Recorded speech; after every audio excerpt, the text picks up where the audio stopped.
All right. We are live. Hello, everyone. Excited to be here again today with you at the Collective Genius Code, a podcast that tries to bring the greatest people in the world together. Because amongst my amazing network, as I journey through life, I meet incredible people. I meet people who give me the chills. I meet people who inspire me. I meet people who make me go, yes, I can.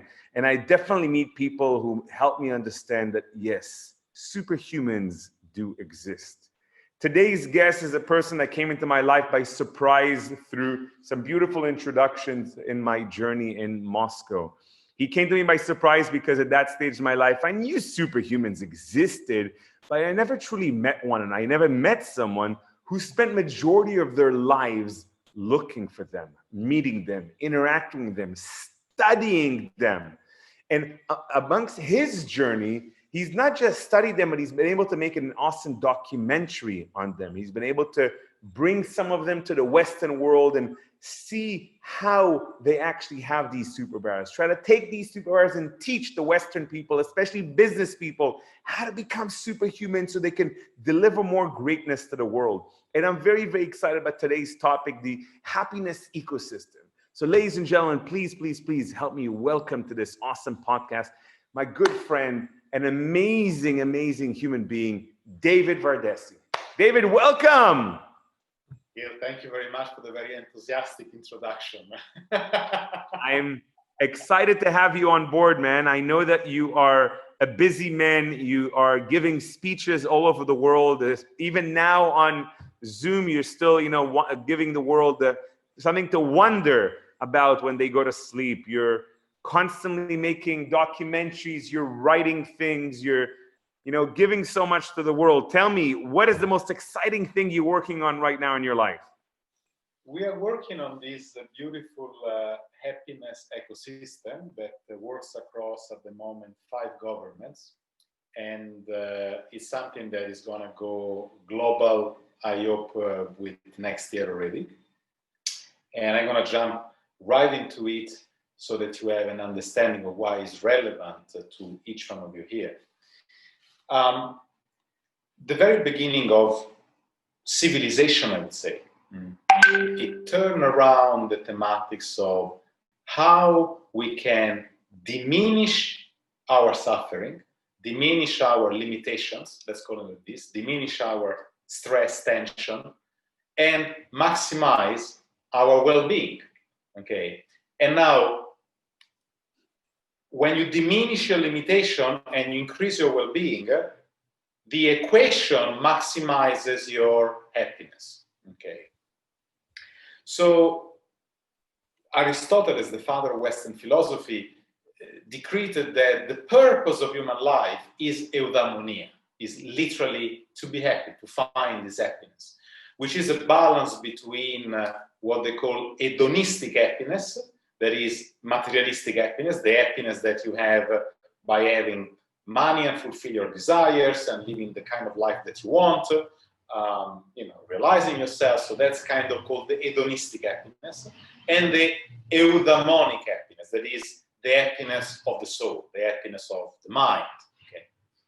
Now, just a little bit before Aristotle, which lived about 2,300-400 years ago, a couple of hundred years earlier in India, another man came across something similar, and that was the Buddha, the historical Buddha, who fundamentally made a similar statement and recognized that if we find a way to eradicate the roots of human unfulfillment, limitations, aka suffering to a degree, right? And we find a way to maximize the potentials of our mind for good, for love, for kindness, for gratitude, for compassion, okay, for meditative equipoise. Okay, we can reach a state of rapture, a state of transportation into all another realm that brings us away from what we call samsara. And we are extinguishing this limited realm, and we are, to a certain degree, reborn into that realm that is beyond everything we can define. And so that's the ultimate happiness, right? Now, if we jump a couple of thousand years in the front, right, we get to the American Constitution that says that the pursuit of happiness is the right and duty of every human being. So, in a span of 3,000 years, we have seen that humanity as a whole strive to define what happiness is and to find suitable strategies for its realization. Because everything that you do, from the moment that you stand up, you do it for two reasons. One, you don't want to suffer, you don't want to be uncomfortable, you don't want to be miserable, you don't want to be limited, you don't want to be stressed. Two, you want to be happy, you want to be fulfilled, you want to feel amazing. So these two drives are the drives that literally propel every single thing we do, from the kind of breakfast we choose, to the kind of partner that we choose, to the kind of activity that we choose, and the kind of activities that we avoid. So when you realize there is something so semantically rooted in the human nature, the quest for happiness, which is equal, again, to diminishing suffering and maximizing well-being, you better start to ask yourself, what did we realize so far? And so what we did in this ecosystem, we took 3,000 years of history and we look at all the existing and strategies that have existed, okay? And we bring them together, crisscross them, optimize them, and then we deliver it to you. We have Stanford University involved, Berkeley University, Harvard, we have the Karolinska Institute of Sweden, we have major institutions, we have few governments on board, the government of Bhutan, which is a small Himalayan kingdom, which was the first government to create an happiness index. And now we are working with the Chinese government that they want to nationalize this as a system in China and as a system of cryptocurrency. So there's going to be the first tokenization and cryptocurrency based on happiness value. Can you imagine that? And then we're working with the Emirates and Riyadh in Saudi Arabia, but specifically with the Emirates, where there is an already existing ministry of happiness. So this is, if Gil asked me what's the most exciting thing and I'm working right now, that's it. That is it. I love that, man. Well, when I ask people this question, they come up with something that is very business oriented, a new client they have, something that is maybe interesting and unique, and especially because I think that so far everyone that I've interviewed are absolutely amazing people. But what you've just said is something that, when someone would go walking in Tibet and ask a monk what's his biggest goal in life, they will say, well, I want world happiness. And pretty much David is working on that. He's working on the happiness ecosystem. You're working on that formula, that code. Yeah. So, David, for those of you who don't know you personally, give us in a few moments that journey that you stepped onto. Why did you choose to leave the Western world and suddenly go on this journey to discover all these cultures? And you were searching for something. Why did you go on that journey, and what were you looking for? Sure. Well, it goes back to what I just stated. I was trying to find a way to escape my own suffering, my own limitations, okay, and discover an increased state of potentiality or well-being, which then would lead to happiness. So the balance between the two would eventually be a state of happiness. And so that's really the simple answer. And I dwelled in depth into anthropology, philosophy, psychology, mythology. They were sort of my studies and my majors. And I left early on in my life for a very long journey. It took about 30 years, traveling around the world and seeking extraordinary individuals in each culture that would have somehow display qualities that are difficult, if not impossible, to find, on the street, let's say like this. And so what Gil mentioned in the beginning, these characters, we call them superhumans. And it was a fascinating journey, which, brought me from Italy, where I was born, all the way to Asia, where I spent most of my life, Taiwan, Thailand, Indonesia, India, Nepal, Tibet, China, you name it, literally Japan, the world over. So every single part of Asia, Papua New Guinea, all the little corners, Burma, and all countries that maybe you don't even know, Bhutan, okay, and Nepal, all of them. And I had a bit of luck, a bit of maybe of a talent to find these extraordinary yogis, shamans, monks, healers, not kind of your average one, people that could really display the kind of wow things that you see in Harry Potter movies and The Matrix. And then it was in Africa, extensively in Africa and South America and Central America, and blah blah blah. Many of you might have heard of Carlos Castaneda, maybe. Okay, well, it's very funny because for those of you who heard about him, I met Carlos. I was studying with this very old shaman in Mexico, and one day the old man says, there is another white guy here that, that come and see me. And, there were not many of us. This was many, many years ago. And so there we go. And we met with Carlos Castaneda. I had no idea who he was at the time I was speaking, right? And Carlos passed away now. But this teacher, last time I checked, he was still alive. He was 104 years old. He had 12 children. This great shaman. Anyway, so long story short, this long and extensive journey, I studied depth in Christianity. I went to Ethiopia, where this is the root of the yogic Christianity, and Athos Mountain, and Romania and Russia, blah, blah, blah, blah, blah. And so this long journey, which started as an exploration, yes, of the human potential, of what is the latent inherent power of our minds, of our hearts, of our love, of our energy, of our desire. But it fundamentally really started as a journey to, again, diminish human suffering. And in the beginning, it was very egoistic. It was my own limitation and suffering that I wanted to escape, and realizing a greater level of well-being.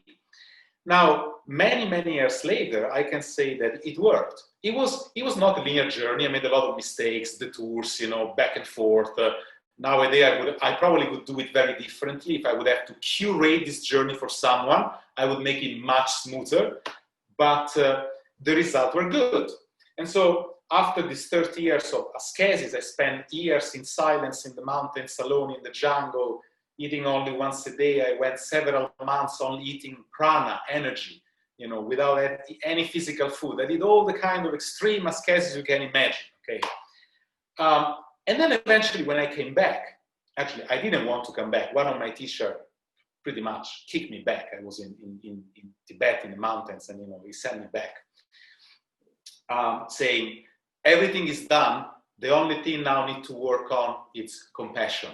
So go back, take care of your fellow, human beings. And, I sort of had a bit of an attachment to these mystical states where you live in the platitude of mind, and there is no self, no identity, no limitation, the state of bliss, it's your nature, right? So when my teacher kind of kicked me back, it was really the final last great teaching, not get attached, not even to that subtle sense of a spiritual ego, that sense of perfect happiness that you have realized. You're realizing that every single person that is still suffering is still a part of you. So that also those people should be touched to a certain degree, right? And so when I came back, I wanted to understand what happened to me. And as Gil said, I decided to go and test my own mind, my own brain, and we did a lot of MRI, all kind of machine they put on my head, and they see, oh, look, the brain of this guy, it's different.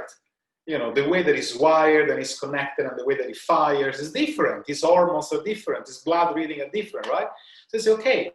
So all these things, they actually transform a person at the very core level physically. And then I realized that these guys start to ask me, it's like, how is your mental state? And I'm like, yeah, pretty much. I would say that 85% of the time, I'm always glad and happy. I don't know what depression, sadness, fear really is. You know, I can get like, you know, I'm Italian or temper, I can get, you know, bah! You know, if something happens, you respond immediately, but it's gone like a cloud in the sky, right? So 85% of the time you're in the state of, woo, feeling good, excited, horny, full of desire and life, you know? And I realized that a lot of people are not like this. So they say, well, that's something to be done here. That's interesting. I love that, man. So, you know, it's something you studied for many, many years. This on your journey, you studied anthropology, you studied these cultures, you studied happiness, you looked for superhumans. What is the most beautiful and the scariest thing you discovered about humans? That we are very attached to our suffering. We like treasure our suffering, our limitations, our little, you know, literally our little suffering, you know, our little demon inside. We so cherish it, you know, and we are so afraid to step in our light, to step in our greatness, to step in all that we can be. Because to step in all that we can be, we need to let go of everything that we are not, of everything that we think we are, but we are not. And to do that, it's a fucking huge work. You know, you need to deconstruct, break down your mind. And that's what I'm very good at. Okay, I can hammer you down, break you, make you cry, and then you can let go of all these egregors, belief systems, all these voices, all the narrative of your identities, right? And then eventually you're like, oh, when you can finally let that go, then, whoa, suddenly here you are. You know, whenever I've heard you speak, and whenever we've had many opportunities to have one-on-one talking, I've always enjoyed our conversation because they were always very much at the same time down to earth, very practical, very kind of actionable, but also at the same time in the cloud, big thinking, you know, open completely your mind to the impossible that is right there in our reach. And something that always interests me is someone who comes from a very simple background. You know, my parents were very simple people. You know, my dad was a carpenter, my mom was stay-at-home wife. I grew up next to farms in Israel. My name actually, Gil, means happiness, you know, but on my journey in life, I've not always been happy. I've had my ups and downs. I've had my people kicking me down. I've had successful failures in business. And as an entrepreneur today, going through super challenging times in business, I know that a lot of our listeners in our podcast and right now live on Facebook and on Zoom, many of them out there are thinking, okay, yeah, happiness sounds good. It's out there. But, you know, like right now in front of me, my business is challenging. The economy is challenging. My family lives with me in quarantine for a few months. That could be difficult for some people. What are those some maybe simple life hacks, how someone could understand the beauty and the simplicity of life that could really help them, like right now in business? It's just something that people could do, a little test, a little life hack in the morning, a little routine that works out for you. For sure. Again, this strategies for happiness, it's a very complex system because the human mind, it's incredibly complex and reality is complex. So with that said, I will give you a few examples, allegories, and you know, see what you can take away from it. First thing first, exercise number one for everyone. Those of you that are really self-confident, try this exercise for a week. Those of you that are not so self-confident, try for 3 days. Those of you that are afraid of big changes, try for 1 day.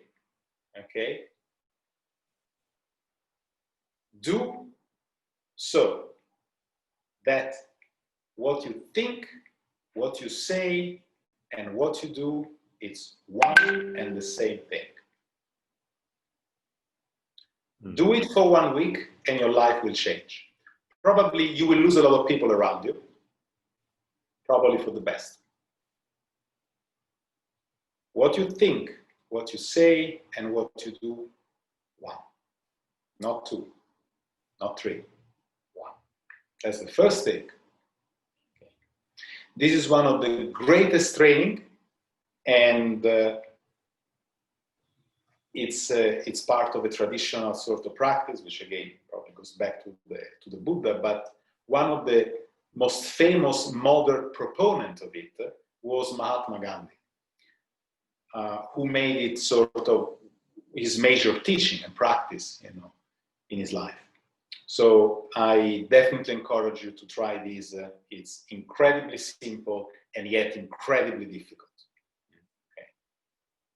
Second thing that you can try, also very simple, for 24 hours, 48 hours, 72 hours, say yes to everything. I love that. Just say yes. There's a good movie with Jim Carrey on that. It's a good movie. What? There's a good movie with Jim Carrey where he has to say yes to everything. Okay, interesting. Say yes. Why? Because our suffering is mostly us saying no to reality. When something doesn't go the way that you think it should go, inside you're saying, no, I don't accept this. Okay, and that's when you suffer. That's when you struggle. That's when you lose energy. So as an exercise, this I call it of mental yoga, that is a mental asana, mental flexibility, Tai Chi, mental Tai Chi, don't resist. Saying yes means do not resist. Whenever we say no, we are resisting. Okay, we put our ego, our wish, however right we might be. Don't enter in the question that we might be right. But we are in a state of resistance, of conflict. Okay. So try for however long you can, but give yourself the time. Do this as a task. Okay. 1 day, 12 hours, whatever is it. Say yes. What life gives you, say yes. And not just the bitter yes, but try to say that gratitude yes. That's a higher level. That you are able to see that whatever is coming to you is actually a chance, a possibility. They say that rejection is redirection. Right. So whenever you feel that there is a no, that there is a resistance, that there is a rejection, that there is a no, understand that if you don't resist, if you Tai Chi around it, it's just a redirection. And it's redirecting you exactly where you have to go. Say yes. That's the second exercise. The third exercise, I will tell you a story with one of my teachers. He was a Zen monk, Korean Zen monk, probably was one, if not probably my most influential teacher, who beat me blue for many years, literally. His way of teaching was very physical. So whenever there was a delusion, an illusion in the mind, he would just, hit me very hard. At the end of the day, I was like in pain. But he was not hitting my body. He was hitting my mind. He was hitting all the ignorance, all the delusion, all the lies. And the shell of the ego, the armor, the protection of the ego. And anyway, many, many stories with this man. One, he would tell me, go take a shower, you stink. I was like, okay, go take a shower, I go to the teacher, clean. I come back to him, we sit for a few minutes and say, you stink, wash. Okay, second shower. come back. And it wasn't exactly next room. You had to go home, okay, and come back to the temple. Sit together, silence. You stink. Okay. This went on for 3 days. Okay. No explanation given. Now, you have to understand that the training that I did was very traditional training. Most people in the West nowadays, you wouldn't be able to endure it. When you commit to the teacher, you are his to do what he wants for 9 years. Okay. He can mop the floor with you. You say yes. Okay. So that's the kind of training.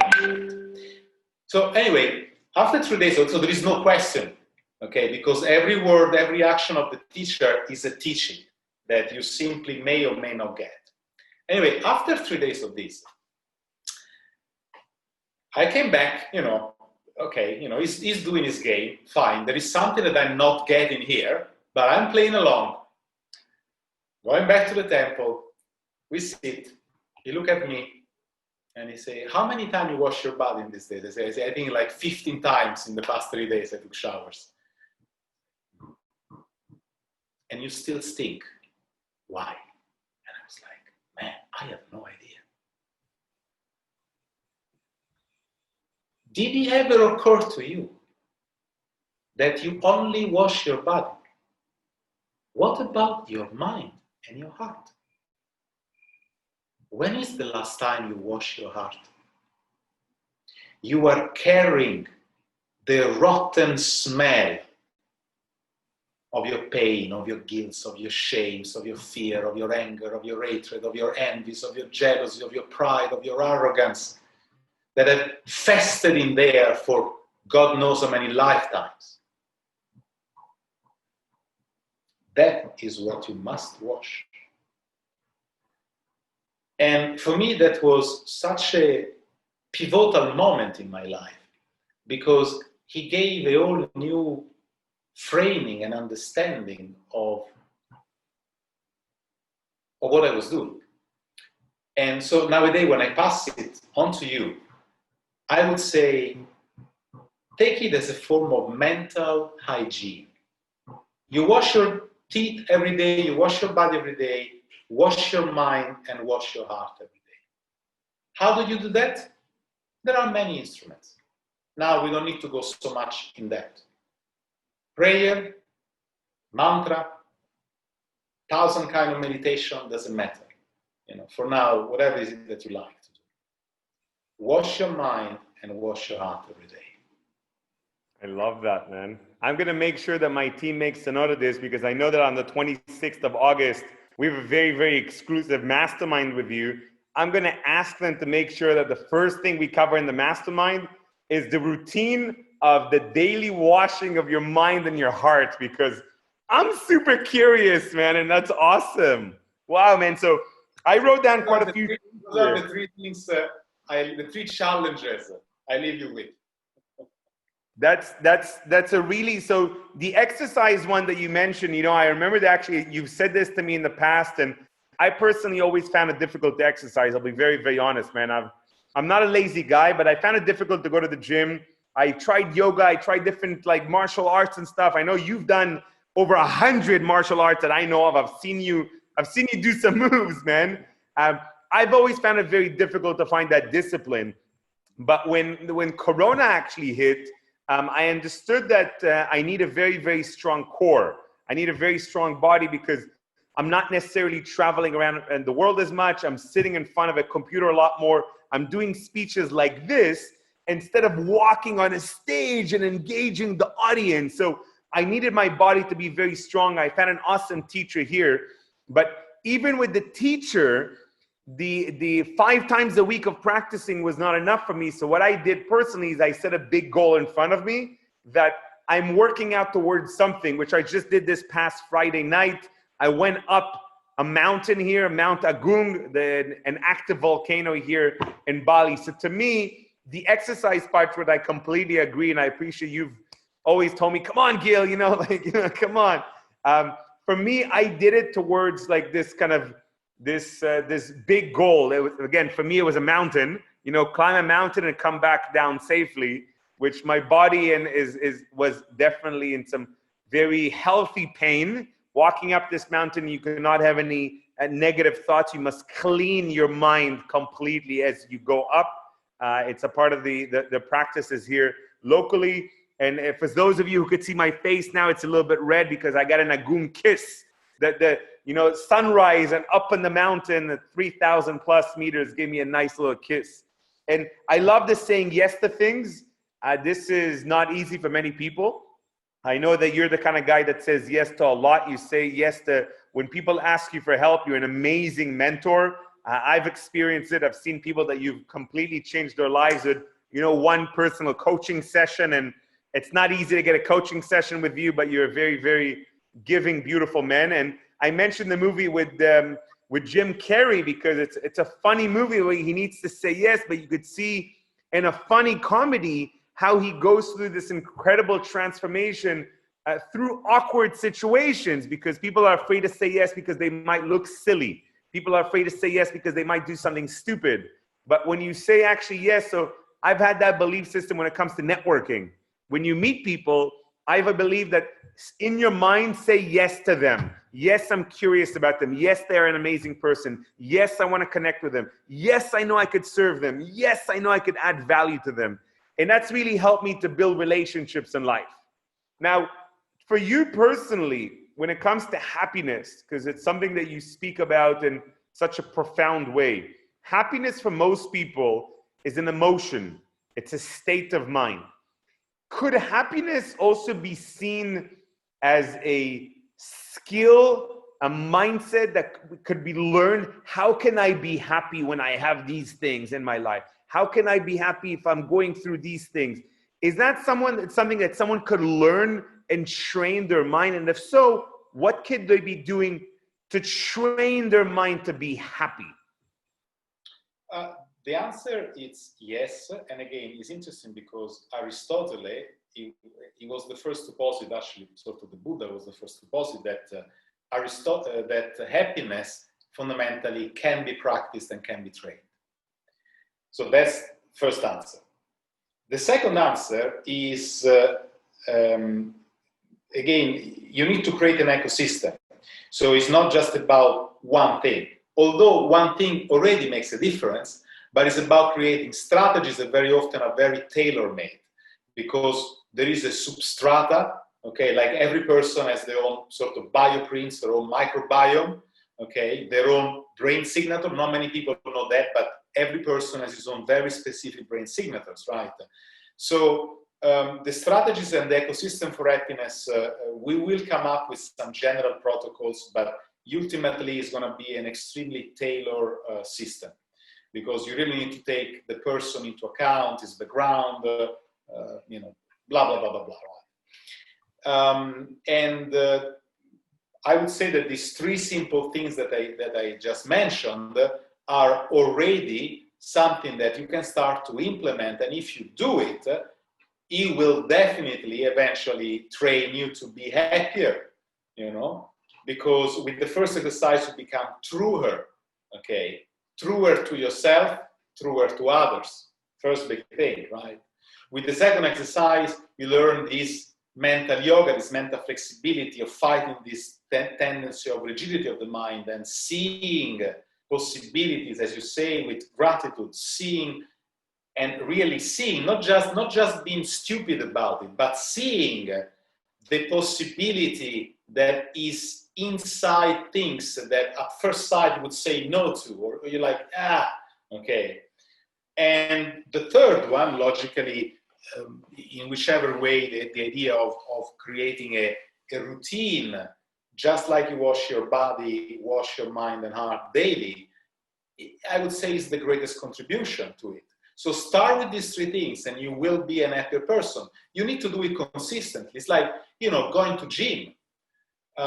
You don't expect to wake up Arnold Schwarzenegger after 1 week. Changes occur. But if every day you look at the mirror, am I bigger? Am I more defined? You're not going to see it. the next day, not even 3 days later, not even a week later, you're not even probably 2 weeks later. But if you are consistent with it, 3-6 months down the line, whoa, you start to see something.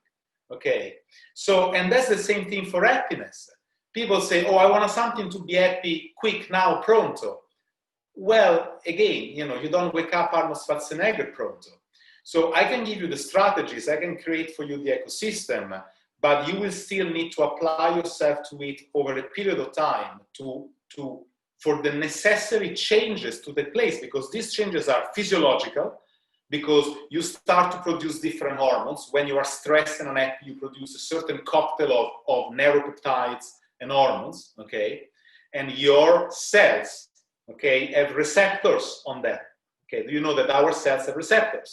So the more stressed you are, the more unhappy you are, the more frustrated you are, okay, the more you have numbers of receptors on the cells to receive the signals of these stress, you know, let's say hormones or neuropeptides or whatever is it, right? Now, when you go through the happiness process, you are clearing off the receptors of the cells, okay? And the cells start to create new receptors for serotonin, dopamine, oxytocin, okay? But for these changes to take place, to trim off the old cell receptors and to create the new receptors, to start to have a new chemistry in your body, to start to have new thoughts in your mind, to start to change the brain signature, it takes time, right? So I give you the system, you got to be consistent. That's on you. It's the practice. You know, speaking about happiness for me is it's a fun thing, but I know for a lot of people in the world, they believe that happiness is not being sad. Happiness is not having fears. And in many cultures in the world, for people to get over fears and sadness, they drink, they abuse drugs, they overeat. So some people eating an amazing chocolate cake or binging on a big box of chips or smoking cigarettes or getting drunk is a way to get over, you know, sadness. Now, I know you've done a lot of studies on using very, very specific drugs in order to enhance the way the mind works. Microdosing is somewhat of a controversial discussion in some parts of the world, but in other parts of the world, it's something that is being studied by many universities, that there is a way to not abuse drugs, but there is a way to awaken specific parts of the body. Now, some people would say that, well, I can meditate and I can get to those states, which there's some that could do that, and some understand how to use mushrooms or LSD or whatever it is. You probably know the list of them. What's your position on that, and how can we share with people who have experiment, who are interested or are afraid? Where is that world going to today, especially now where people are talking about vaccines and stuff, and people are afraid of vaccines, people want answers, people are going through withdrawal, people are going through massive challenges in their lives, and instead of them going a dark path towards drugs or alcohol, maybe we can guide them towards a better path, that they cannot abuse it, but they can understand how to use it. For sure. Well, in the ecosystem of happiness, again, happiness and strategies for happiness, as I mentioned before, is fairly complex. Now, there is a large segment that we are developing of what we call new technologies and hybrid technologies. Now, new technologies are technologies such as what Elon Musk is developing with Neuralink, okay? So technology, and that's a bit of an extreme form, but to give you sort of hyperboles of it, all right? So technology that will dramatically and directly influence our brain and how it works, so that they can literally alter our moods. Okay, that's new technologies, and we are developing and covering that segment as well. And I think that there is a very exciting potential, although we are probably still at the dawn of it, but it's definitely part of our ecosystem, new technologies. The second part is what I call hybrid technologies, and psychedelics are hybrid technologies. That means that they are an external source, okay, but they combine with a specific internal sort of response or state, okay. And to answer your question directly, I'm a great supporter, believer in the work with psychedelics. As you can imagine, I've done very extensive personal, empirical use and research on them. Basically, you've tried it all. That's what you're telling us. Yeah, pretty much in very intense experiences. I can officially say online that I have not yet. We will. And I've gathered and facilitated many groups around it. It's something that I consistently use successfully with many clients, not with everyone, but with many clients. And it's going to be part of the happiness ecosystem. So absolutely the answer is yes. Again, there is a bit of a know-how. You need to understand what psychedelics fit for what person. And again, it's not for everyone.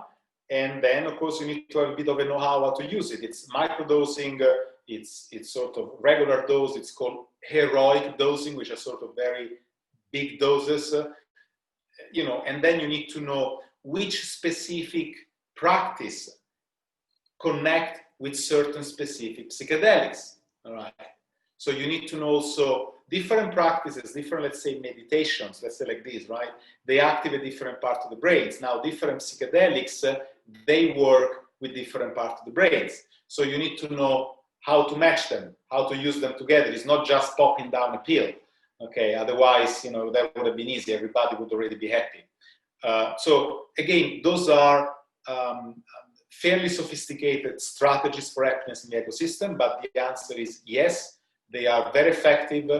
I've tested them, I've seen the results. The researchers are very solid. I'm a partner with the Beckley Foundation. Everybody can research on that. It's the largest research foundation in the UK for medical research of psychedelics and their effects. Not just for psychiatric disorders, so how to relieve depression, but also to enhance cognitive abilities and a general state of well-being of a person. So yes, the answer is yes. And of course, with the caveat that you need to know what you do. For me, happiness has been a journey that I've really enjoyed. As I mentioned earlier, my name Gil means happiness in Hebrew, and I remember so clearly when I came to Russia and I started getting on some stages and performing and kind of motivating people. In many cases, my lovely Russian friends didn't believe that this was authentic. They didn't believe that I could be happy all the time. They didn't believe that this was the real me. And I found that very, very strange because in most of my life, I found it very easy to be happy. I was just grateful for what I have. I was excited with the opportunities that I have in front of me. I was enjoying networking and meeting new people. Like, life to me was a great gift.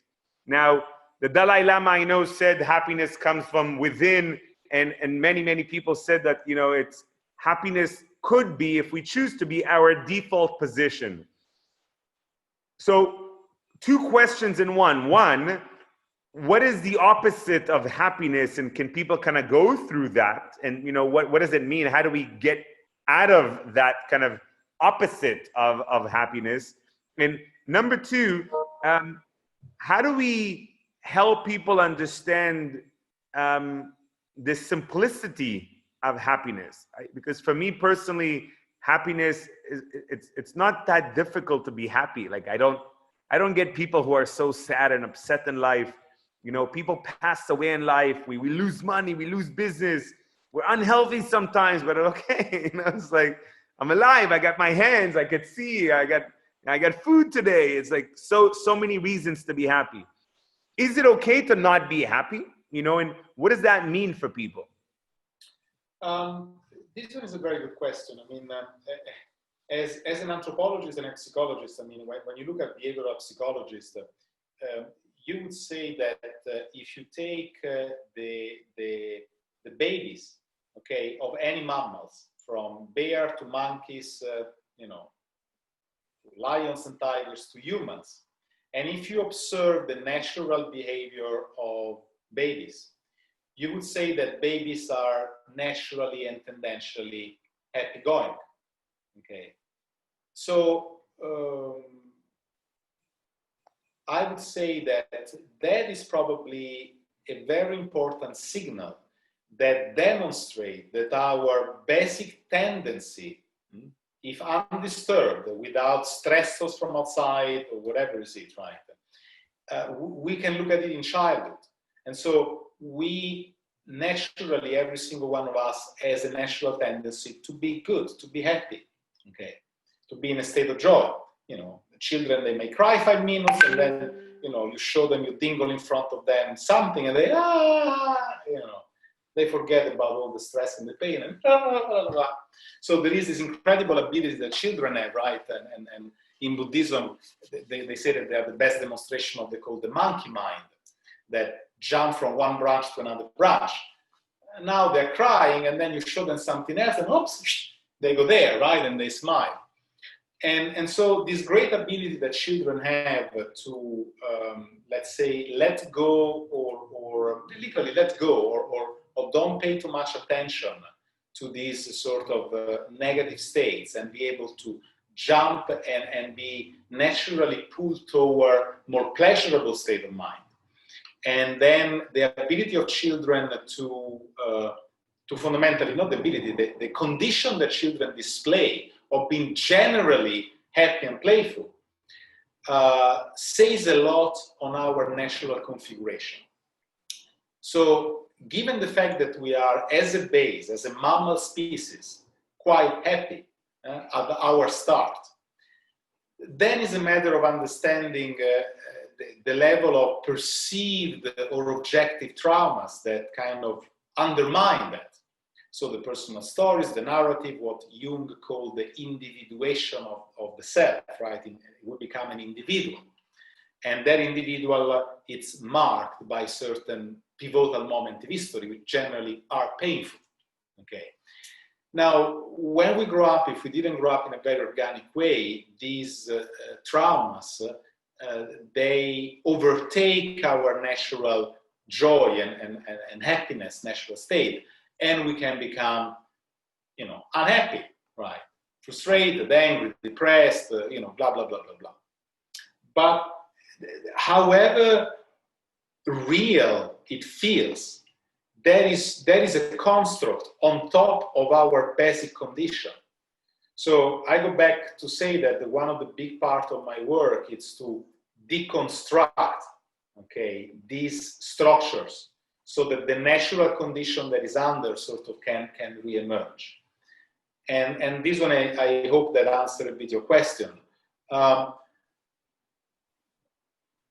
For some people it's easier, for some people it's harder. There is also, we need to be very honest and realistic. You know, there are people that more successfully and easily go through it. For some people it is hard. That is also a fact.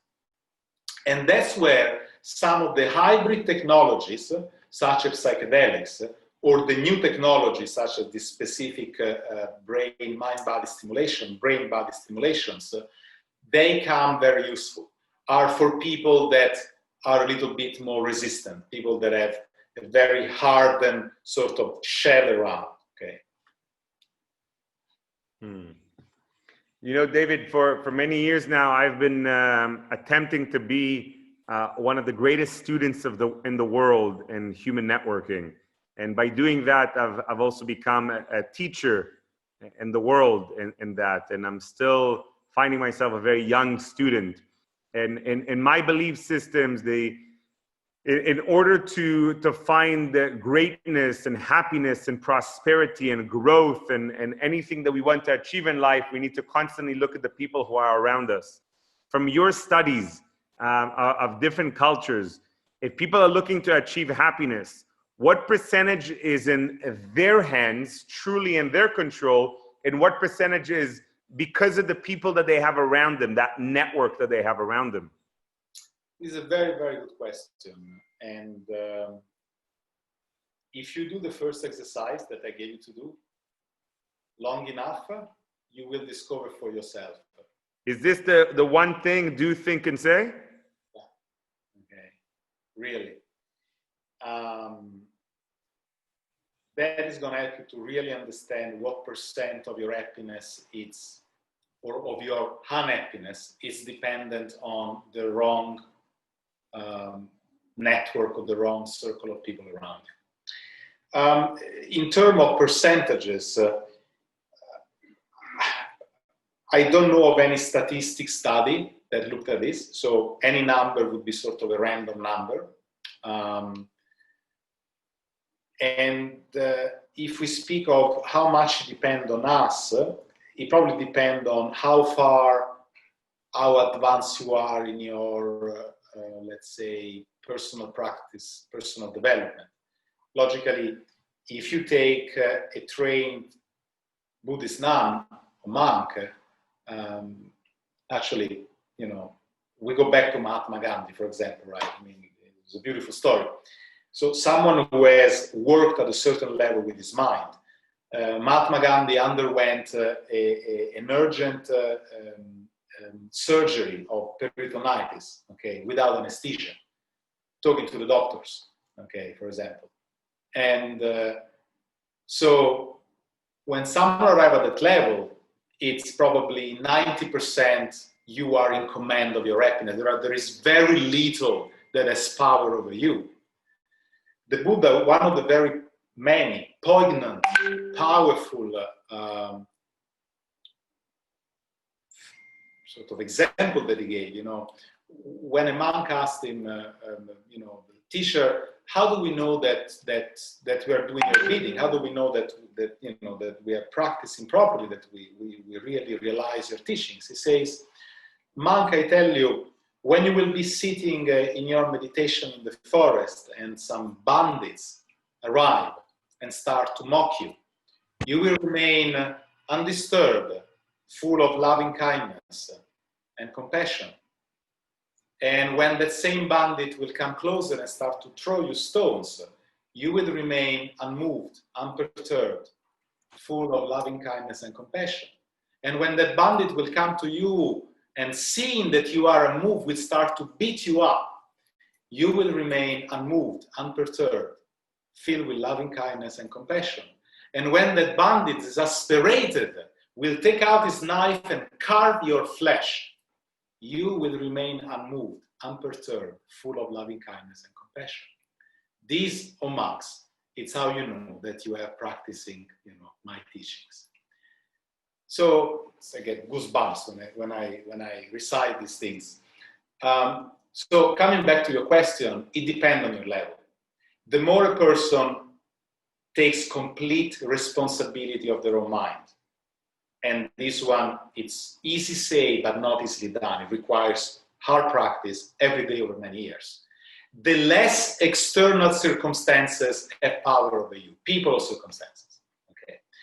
So the other way around, the less a person is trained in mind training, the more people and circumstances have an effect. So again, I cannot give you a number, but I think you get my point. So basically, if people are practicing constantly to, you know, be in control of their mind, they clean their heart, they clean their minds constantly, they're meditating, they're keeping their core and their body very, very strong, their external network will not have as a negative effect on them as it could if you're not as strong, because people in the Western world, from my studies, are constantly and fully affected by their network. And one of the most exciting things that I do these days is I help people audit and reset their network. They want to change industries, they want to change careers, they want to change countries. Change the people around you a little bit and everything could become better. Because for many people, it's difficult to fully work on their mind, to fully become a monk, to do that. But to adjust some of the people around you so that you have, you know, less blood-sucking people, less people who are sad, and you have more happy people around you, by default, you'll become happy as well. At least that's what I've experienced. Yeah, and that's what I say. It's true. It's like, you know, not everybody is a trained meditating yogi or monk. So you know, the less you have mastery over your mind, the more important is the network of people you have around. Of course, you know, no questions, definitely true. So David, for me, it's very, very clear. And I know this in the past because we've spoken for hours and hours in the past. And I don't know how the hour just passed like this. But so on August 26th, we're going to be doing something very, very unique with you. You've never done this before. It's going to be a private mastermind for a small group of people that's going to get online with us on Zoom. We're going to be speaking about uplifting your mind and heart.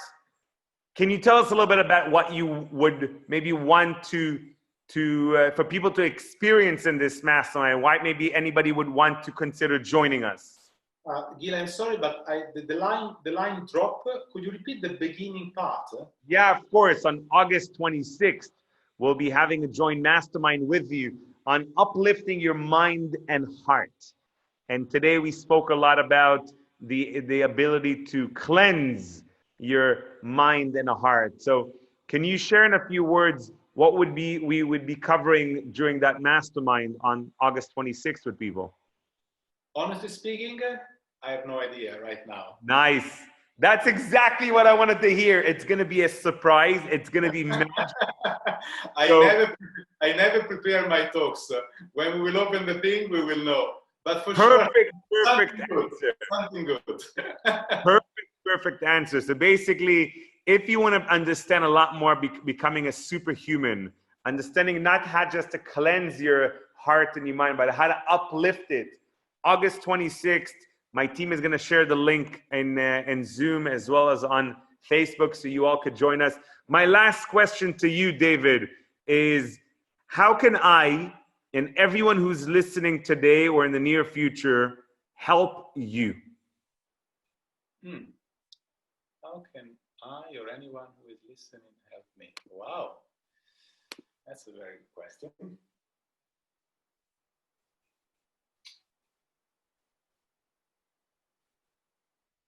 By practicing, by becoming more responsible, happier human beings, and contribute to make this world a beautiful place. I would say that that's probably really the thing, because together we are stronger. Okay, so my work is your work is my work, ultimately, right? And if you were listening to what we discussed, if you have some idea after what you heard, that you say, I know how I can help, I know how I can contribute, I want to be part of this, then please let us know. Yes, yes, yes. We say yes. So we welcome you with any meaningful idea, contribution you want to give, that you feel, that you think. We're here. I love that. And what's the easiest way to reach out to you, David? My email, Instagram, probably these two, that's easy. Okay. So if anybody wants David's email address and you're not sure how to find him, feel free to write myself or our team. We'll make sure to connect you together. You can find David on Instagram very, very easily, and I'm sure on other social medias. He's a very beautiful Italian man, so it's not difficult to, confuse him with someone else. David, it's been such an absolute pleasure, man. I love having you as a friend of my life. I love that you were able to join us on the Collective Genius Code podcast and join us today live with so many great people around the world. Thank you so much once again, David. See you guys. See you. Thanks, Gil.